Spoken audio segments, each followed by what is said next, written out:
Top quality और consistent performance के लिए सिर्फ सिल्वर पंप नाम याद रखना।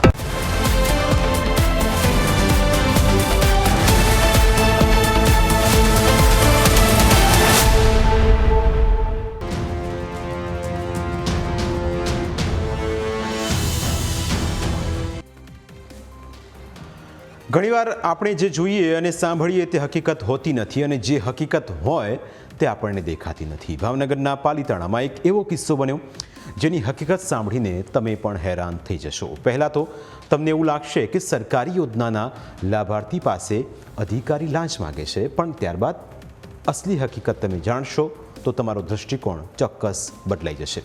કારણ કે ન્યૂઝ કેપિટલે એક એવા લાભાર્થીનો પર્દાફાશ કર્યો છે જે સરકારી યોજનાનો દુરુપયોગ કરી રહ્યો હતો। કેવી રીતે તેણે અધિકારીને ફસાવવાની ગેમ કરી તેની વિગતવાર વાત કરી। આવાસ યોજના આમ તો ગરીબ પરિવારો માટે હોય છે, પરંતુ આ યોજનાનો કેવી રીતે લાભાર્થીઓ ગેરલાભ લઈ રહ્યા હતા તેનો પર્દાફાશ અમે કરીશું। પરંતુ તે પહેલાં લાભાર્થીએ વાયરલ કરેલી એક ઓડિયો ક્લિપ અમે તમને સંભળાવીએ, જેમાં સીતારામ રેસિડેન્સી આવાસ યોજનાના લાભાર્થીએ નોડલ ઓફિસર સાથે વાતચીત કરી હતી। 30 એટલે 30 એમ 1 રૂપિયો ઓછો નહીં ભાઈ, થોડા ઓછા રાખો ને તો હું તમને હવાર આવીને દઈ જાઉં। 1 રૂપિયો ઓછો નહીં, ના 1 રૂપિયો ઓછો નહીં ભાઈ, બરાબર? આ તમને બોલી કરી હતી એમને, તમે 20 દેતા તમે લીધા, તમે માણસ ઓળખી જાવ, તમે કોના નટુભાઈ ના માસે તો ભાઈ। પણ નકર કેટલા જીતા તમે મને ધમકાવો છો? લ્યો આ ફોટા પાડીઓ ના કહી દો। ધમકાવાની વાત જ નથી, ધમકાવાની વાત નથી ભાઈ। તો તમે મોબાઈલ બતાવીશ તો તમે ફોટા પાડવાને શું કામ જાવ છો? આ ઓડિયો ક્લિપ સાંભળીને તમને લાગતું હશે કે અધિકારી 30,000 રૂપિયાની લાંચ માગી રહ્યા છે, પરંતુ વાસ્તવિકતા જ્યારે અમે તમને જણાવીશું તો તમે દંગ રહી જશો। ઓડિયોમાં તમને જે નોડલ ઓફિસરનો અવાજ સાંભળવા મળી રહ્યો છે તે નિકિતાબેન દેવ મુરારીનો છે, જ્યારે લાભાર્થીનું નામ અરવિંદ મેર છે, પરંતુ બંનેની વાતચીતમાં સત્ય શું છે તે બહાર આવવાનું હજુ બાકી હતું। આ ઓડિયો વાયરલ થયા બાદ ન્યૂઝ કેપિટલની ટીમે સાચી વાસ્તવિકતા સુધી પહોંચવાનો પ્રયત્ન કર્યો, જેમાં સમગ્ર ઘટના અલગ જ હોવાનું સામે આવ્યું। સામાન્ય રીતે આવાસ યોજનાનો લાભ કોઈ પણ લાભાર્થીને એક જ વખત મળતો હોય, પરંતુ અરવિંદભાઈ મેર અને તેમના પત્ની અને માતાના નામે 2 આવાસના ફોર્મ ભરવામાં આવ્યા અને પાલીતાણા નગરપાલિકા પાસેથી 7 લાખ રૂપિયા લીધા હતા। 2 આવાસના રૂપિયા લઈને પણ અરવિંદ મેરે ફક્ત એક જ મકાન બનાવ્યું, એટલે સરકાર સાથે સીધી 3.5 લાખ રૂપિયાની છેતરપિંડી કરી। એટલે યોજનાના નોડલ ઓફિસર નિકિતાબેન દેવમુરારી લાભાર્થી પાસેથી એક મકાનના રૂપિયા પાછા માગી રહ્યા હતા, પરંતુ અરવિંદ મેરે અધિકારીને ફસાવવાનો પ્રયત્ન કર્યો।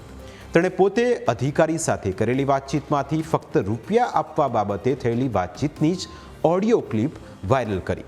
જો કે ન્યૂઝ કેપિટલની ટીમે તપાસ કરતા પૂરી ઓડિયો ક્લિપ હાથ લાગી, જેમાં લાભાર્થીના છેતરપિંડીનો કાંડ જે થયો હતો એનો પણ પર્દાફાશ થયો। તો તમે ફોટા પાડવાને શું કામ જાવ છો? ફોટા પાડવાના, તમારે એક મકાન બનાવ્યું છે બરાબર, બે મકાનના લાભ લીધા, તે હું તે તમારી એકના પાછા રિટર્ન કરી દેવાના 3.5 લાખ ઈ હાટું। તો આપને આ ઓડિયો ક્લિપ સાંભળ્યા પછી સમજાઈ ગયું હશે। નોડલ ઓફિસરે લાભાર્થી સાથે વાતચીતમાં સ્પષ્ટ કહ્યું કે લાભાર્થી 2 આવાસનો લાભ લઈને ફક્ત એક જ આવાસ બનાવ્યું, જ્યારે દસ્તાવેજ 2 કર્યા છે। આ બાબતને લઈ ન્યૂઝ કેપિટલની ટીમે આવાસ યોજનાના નોડલ ઓફિસર નિકિતા દેવમુરારી સાથે વાતચીત કરી। વાતચીતમાં જાણવા મળ્યું કે પાલિકા દ્વારા લાભાર્થીને એક મકાનના રૂપિયા પાછા આપવા નોટિસ પણ આપવામાં આવી હતી, તેમ છતાં છેતરપિંડી કરનાર લાભાર્થી રૂપિયા પાછા આપવામાં ગલ્લા તલ્લા કરી રહ્યો હતો અને વિડીયો વાયરલ કરવાની ધમકી પણ આપી રહ્યો હતો।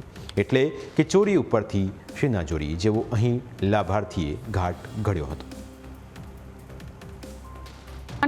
એક જ બનાવ્યું, એક મકાન પેઠે રૂપિયા 3.5 લાખની સહાય મળે, તે એમને વારંવાર અમે નોટિસ આપી કે તમને 7 લાખ રૂપિયા આપ્યા છે તો એક મકાનની રિકવરી પાછી કરવાની છે, એના માટે મેં વારંવાર 2 વખત નોટિસ આપી, એ છતાં એ માનતા નહોતા। ત્યાર પછી અમને કીધું તમે અમને હપ્તા સિસ્ટમ કરી દો, 30,000ના હપ્તા સિસ્ટમ કરી દીધી એમને। એના માટે હું કોલ કરતી હતી કે તમે 30,000 રિકવરી હપ્તા પેટે કરી દો, એના માટે મેં વારંવાર એમને ફોન કરતા હતા। એટલે એમાં એક વખત એવું બન્યું કે અહીંયા ઓફિસેથી નીકળતી મંદિરે દર્શન કરવા ગયા, ત્યાં રોડ પર મને ગાડી ઊભી રખાવી, એને કીધું કે બેન મેં તમારો ઓડિયો બનાવી લીધો છે જો તમે મને 3.5 લાખ રિકવરી કરવા માટે કહે છો તો તમારો વિડીયો વાયરલ કરી દઈશ, અને અમને તમે ઓળખતા નથી એમ, અમારી કોમી મોટી છે, આવી બધી મને ધમકી આપી. મેં એને કીધું કોઈ વાંધો નથી, વિડીયો વાયરલ કરી દો, હું કાગળ પર તૈયાર છું, હું દેવા તૈયાર છું, તમે તમારી રીતે વિડીયો વાયરલ કરી શકો છો.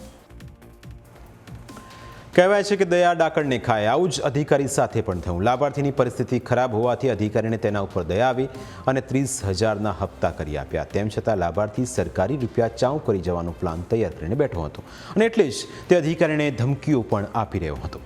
અરવિંદ મેર જેવા બીજા પણ ઘણા લાભાર્થીઓ છે કે જેમણે 2 મકાન બનાવવા માટે સરકાર પાસેથી રૂપિયા લીધા હતા, પરંતુ એક જ આવાસ બનાવતા તેમની પાસેથી રૂપિયાની રિકવરી કરવામાં આવી રહી છે. આ લાભાર્થીઓ સરકારી રૂપિયા પાછા આપવા માટે તૈયાર છે. તેઓ અરવિંદ મેરની જેમ ધમકીઓ નથી આપતા. મેં અને મારા ભાઈ અશોકભાઈ રાગજીભાઈ સઠિયા બંને PM આવાસ યોજનામાં 2 ફોર્મ ભરેલ. મારું મકાન ઓલરેડી કમ્પ્લીટ થઈ ગયેલ છે, મને પૂરા હપ્તા મળી ગયેલ છે. મારા ભાઈને 2 હપ્તા મળેલ છે, એને પૂરું કામ નથી કર્યું, એટલે એની રિકવરી માટે હું બંધાયેલો છું. બેન મને અવારનવાર ફોન કરે છે અને મને નોટિસ આવી છે, અને હું પૈસા ભરવા તત્કાલ તૈયાર છું. મહત્વનું છે કે સરકાર ગરીબોના લાભ માટે યોજનાઓ બનાવે છે અને અધિકારીઓ તેનો યોગ્ય વ્યક્તિ સુધી લાભ પહોંચે તે માટે કામ કરે છે. ઘણા કિસ્સામાં અધિકારીઓ લાંચ લેતા ACBના હાથે ઝડપાઈ ચૂક્યા છે. આપણે ત્યાં અધિકારીઓએ પોતાની છાપ લાંચ માગીને ખરાબ કરી નાખી છે. એટલે પ્રથમ દ્રષ્ટિએ સૌ કોઈને એમ જ લાગે કે અધિકારીએ જ લાંચ લીધી હશે, પણ આ કિસ્સામાં કંઈક અલગ જ હકીકત જોવા મળી.